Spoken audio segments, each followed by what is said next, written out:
Eh bien, le point de départ de l'écosocialisme, c'est d'abord la constatation que nous allons vers une catastrophe écologique sans précédent dans l'histoire de l'humanité, le réchauffement global et tout ce qui s'ensuit. Et, bon, c'est une constatation déjà banale. Bon, les scientifiques l'ont faite. Bon, il y a un certain consensus. Mais la deuxième constatation, disons la deuxième hypothèse de base de l'écosocialisme, beaucoup moins consensuelle, c'est que ce désastre écologique qui est le changement climatique, ce n'est pas les résultats simplement de la mauvaise volonté de certains capitalistes particulièrement obtus, de certains gouvernements particulièrement rétrogrades, etc. Mais ça a à voir avec le système économique dans lequel nous vivons. C'est ça dont il faut prendre conscience. En d'autres termes, pour comprendre la crise écologique, il faut comprendre que les résultats, et maintenant je cite un auteur, un système de relations commerciales et de propriétés structurellement pervers. Fin de la citation. Vous connaissez l'auteur ? Il s'appelle Bergoglio, c'est le pape François. Alors, je vais commencer donc mon intervention par un hommage au pape qui a publié une encyclique qui s'appelle Laudato Si, qui est très intéressant, qui fait une analyse que je trouve importante parce qu'elle est une analyse de la crise écologique avec un regard antisystémique, c'est-à-dire clairement, comme la citation que je viens de donner, c'est les systèmes économiques de propriété, des rapports commerciaux, financiers, etc., fondés sur, je cite toujours François, le principe de maximisation du profit. Bon, et ces systèmes-là qui nous conduisent au désastre. Et le marché est incapable d'affronter ces problèmes parce qu'il ignore de valeurs sociales, éthiques, naturelles, qui excèdent le calcul, les calculs financiers, les calculs du profit, etc. Donc, et puis, le pape François, il dit, bon, les méthodes proposées par le gouvernement, etc., la méthode du marché des droits d'émission, etc., ce n'est qu'une nouvelle forme de spéculation qui ne sert nullement à réduire les émissions de gaz parce qu'elle n'implique d'aucune forme les changements radicaux qui est exigé par les circonstances. Voilà. Bon, je pourrais continuer comme ça. Je pourrais parler pendant 1 heure sur l'encyclique. Mais enfin, ce n'est pas le sujet. L'encyclique, il ne partage pas mon enthousiasme pour le pape. Bon. L'encyclique est vraiment importante parce que c'est lu, discuté par de centaines de millions de catholiques. Bon, ça arrive à un public un peu plus large que nos travaux. Donc, c'est très important. Maintenant, mais il manque de choses. Il manque des choses dans l'encyclique. D'abord, bon, le mot capitalisme n'apparaît pas. OK, il n'est pas marxiste, nobody's perfect. Mais quand même, les systèmes est clairement désigné. Les systèmes économiques, sous le pouvoir de la finance, du profit, bon, c'est clairement indiqué. Bon, il manque le concept de capitalisme, évidemment. Bon, mais qu'est-ce qui manque encore? Bon, deuxième chose qui manque, c'est qui sont les gens qui peuvent changer cette situation. Et là, il dit très peu. Bon, il dit que ce n'est pas les gouvernements, on ne peut pas attendre grand-chose d'eux, ni les pouvoirs économiques, etc. Alors qui? Alors, le pape, quand il a été en Bolivie, il a rencontré les mouvements sociaux. Et il leur a dit, c'est vous qui pouvez changer les choses. C'est vous les acteurs du changement. Mais ça, dans l'encyclique, ne figure pas. Et la deuxième chose qui ne figure pas, c'est l'alternative. Quelle est l'alternative à ces systèmes pervers de rapport Bon, là, bon, il ne dit pas grand-chose. Hein. Et bon, c'est là où nous essayons, nous les écosocialistes, de faire quelques propositions qui partent de l'idée qu'il faut une alternative qui soit radicale. Hein, qui soit radicale, c'est-à-dire qui va à la racine du problème. Et si la racine du problème, c'est le système capitaliste, donc il faut une alternative anticapitaliste. Donc, première chose, l'écosocialisme, qu'est-ce que c'est? C'est une alternative anticapitaliste à, disons, à la logique dominante du système monde. Bon. Alors, comme son nom l'indique, l'écosocialisme résulte de la tentative d'associer, de combiner, d'articuler, de fusionner, comme vous voulez, la tradition marxiste, socialiste, peut-être libertaire aussi, bon, c'est une autre discussion, mais surtout marxiste, et bon, l'apport de l'écologie. Hein. C'est là, disons, pour réussir cette articulation, cette fusion, il faut aussi une certaine critique. Une critique, d'une part, à ce qu'on pourrait appeler, entre guillemets, les formes productivistes du socialisme, dont la plus évidente, c'est le soi-disant socialisme réel, les modèles soviétiques, etc. Bon, voilà quelque chose qui, du point de vue écologique, s'est révélé désastreux. Et en même temps, une critique de l'écologie dominante, qui est l'écologie du marché, l'écologie qui se veut compatible avec la logique du marché, donc du capitalisme. Donc, l'écosocialisme reprend deux idées fondamentales du socialisme. Les deux grandes idées centrales du socialisme, à mon avis, sont d'une part la propriété collective des moyens de production et la planification démocratique. Alors, qu'est-ce qui change?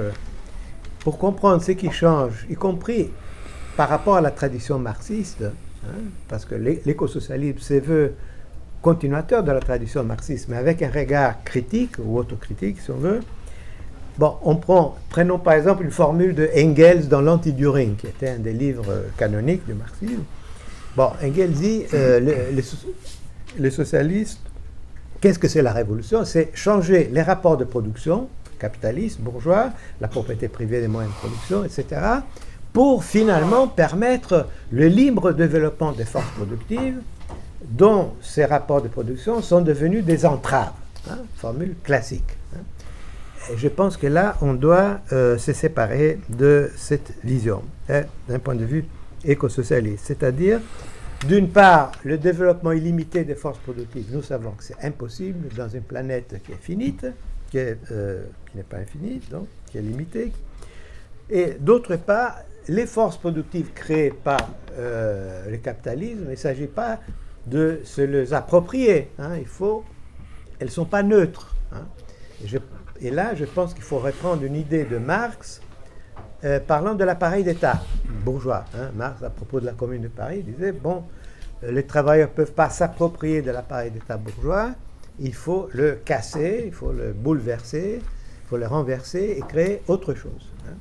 Et je pense que d'une certaine façon, ça s'applique aussi à l'appareil productif créé par le capitalisme, à commencer par quelque chose de fondamental dans cet appareil productif, c'est les sources d'énergie, qui sont essentiellement, depuis 2 siècles dans le capitalisme, les énergies fossiles, hein, c'est-à-dire le gaz, le charbon et surtout le pétrole, responsables de, comme vous savez, les gaz à effet de serre, les réchauffements globaux, la catastrophe écologique. Bon. Donc, quand on parle de transformation ou de changement radical écosocialiste, ça implique à la fois les changements de rapport de production, évidemment, la propriété privée des moyens de production, il s'agit de la renverser, mais aussi la transformation de l'appareil productif, hein, de beaucoup de points de vue, mais à commencer par les sources d'énergie, c'est-à-dire remplacer les énergies fossiles par des énergies renouvelables. Mais il y a d'autres transformations. Bon, je n'entre pas dans les détails, mais c'est toute l'agriculture productiviste fondée sur le les insecticides, etc., etc. Bon, c'est l'appareil productif, les forces de production. Mais il s'agit aussi de changer radicalement le modèle de consommation. Le modèle de consommation du capitalisme est insoutenable, nous le savons. Il s'agit de changer les formes de pouvoir, évidemment.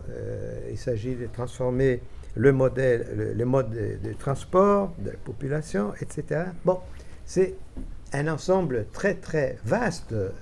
C'est-à-dire, le projet écosocialiste propose des changements plus profonds, disons, plus radicaux que le modèle socialiste traditionnel qui insistait essentiellement sur le changement de forme de propriété. Donc, au fond, l'enjeu, c'est un changement de modèle de civilisation. Face à la civilisation capitaliste industrielle occidentale, un modèle de civilisation écosocialiste fondé sur d'autres valeurs, d'autres principes et d'autres objectifs. Par exemple, au niveau de la production, la différence, c'est qu'il s'agit de produire des valeurs d'usage plutôt que de valeurs d'échange. Et là, juste pour donner l'exemple, dans le capitalisme, la logique de la valeur d'échange exige l'obsolescence induite de produits. Je donne toujours l'exemple du frigo de ma grand-mère qui a duré 40 ans. Bon, un frigo qui dure 40 ans, du point de vue capitaliste, c'est une très mauvaise affaire. Très mauvaise affaire. Il faut un frigo qui casse après 5 ou 6 ans. C'est logique du point de vue capitaliste. C'est pas logique du point de vue de l'usage, n'est-ce pas? Et de l'économie de moyens, de matières premières, d'énergie, etc. Bon, donc du point de vue aussi de l'environnement. Mais du point de vue capitaliste, c'est tout à fait logique que le frigo, il doit casser, et tous les autres objets produits aussi doivent casser. Bon. Voilà, si on regarde tous ces changements,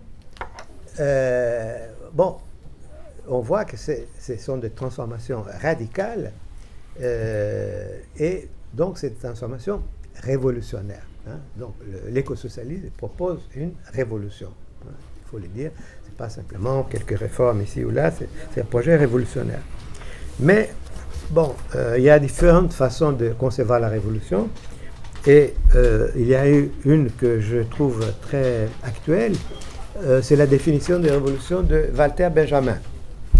Alors Walter Benjamin, dans un de ses textes, le texte sur le concept d'histoire, il fait une critique à Marx. C'est une des rares critiques à Marx qu'il fait d'ailleurs, parce qu'il s'est considéré marxiste, il était marxiste, hétérodoxe, il était marxiste. Mais il a dit, bon, là, sur un point là, j'ai une petite différence avec Marx. Marx disait que les révolutions sont les locomotives de l'histoire. Peut-être c'est un peu différent. Peut-être que les révolutions, c'est l'humanité qui tire le frein d'urgence pour arrêter le train. Et je pense que c'est très actuel parce que nous sommes tous dans un train qui est le train de la civilisation industrielle, capitaliste, mondiale, etc. Et ce train va à une rapidité croissante vers un abîme qui s'appelle catastrophe écologique, réchauffement global, avec toutes les conséquences qu'on sait. Donc, la tâche urgente de la révolution écosocialiste, c'est d'arrêter ces trains suicidaires avant qu'il ne soit trop tard. Bon, maintenant, l'écosocialisme, ce n'est pas quelque chose qui va tomber du ciel, hélas, même si le pape peut-être pourrait nous aider. Il faut, s'il arrive un jour, c'est simplement un pari, il n'y a aucune loi de l'histoire ou du progrès de l'humanité qui nous le garantit. Il faut qu'il commence ici et maintenant. Il commence par des choses qui se passent ici et maintenant. Et donc, il commence par des luttes même modestes, des luttes qui sont à la fois écologiques et sociales, qui peuvent avoir quelques victoires, même si elles sont limitées, elles sont très importantes parce qu'elles montrent d'abord que la lutte paye, et deuxièmement, les luttes permettent aux gens de s'auto-organiser, de prendre conscience d'une série de problèmes. Donc, ces luttes sont très importantes. Par exemple, quand en France, on a réussi à bloquer le gaz de schiste, c'était une victoire très importante, qui inspire d'autres gens dans le monde qui disent si les Français ont réussi, pourquoi pas nous, aux États-Unis, on discute de l'expérience française. Bon, aux États-Unis, le mouvement écologique a réussi à casser le projet du pipeline XL. Bon, voilà, c'était une victoire importante. Voilà, donc ces combats-là peuvent imposer quelques victoires premières. C'est ce que Naomi Klein appelle le blocadia. Blocadia, c'est toutes les initiatives de bloquer, de empêcher, de saboter, les initiatives les plus nuisibles, disons, dans le domaine de l'environnement, et notamment par rapport au changement climatique. Bon, combien de minutes il me reste 3 minutes, ça suffit largement. Voilà, donc maintenant il y a les prochaines batailles qui vont être plus difficiles, parce que c'est des batailles qui commencent à mettre en question la logique même du système.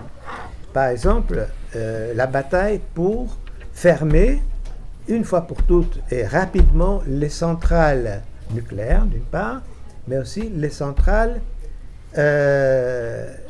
électriques au charbon.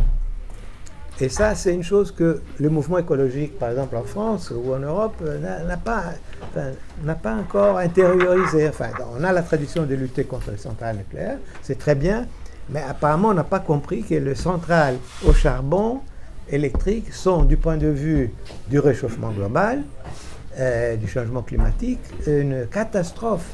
Une catastrophe sont vraiment une des principales causes des émissions de gaz. Bon.